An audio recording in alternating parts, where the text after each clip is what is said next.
Ассалому алайкум тамошобинони канали Ниҳол ва Пайванд. Бозе ман қарор дорам дар хоҷагии деҳқони Раҳматов.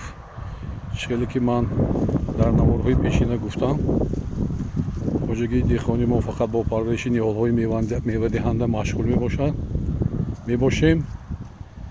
ҳозир ман ба шумо навор мекунам ниҳолҳои кӯчати зардолу. ҳозир дар мо 8 намуди зардолуҳои пайвандӣ бо кафолаташ мавҷуд мебошад.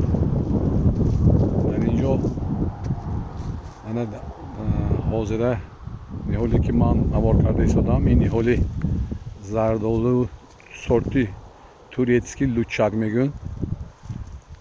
Ба ғайр аз ин ана марҳамат ниҳоли мачалки зард, инчунин дар майдони 20 сотук ниҳолҳои зардолуи абрикоси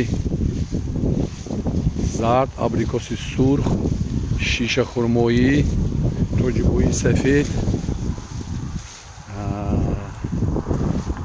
ва ғайраҳо мавҷуд мебошад.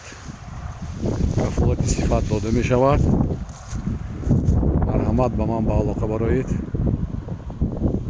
аз ҷояш кафолати сифат дода ба шумо дастрас мекунем.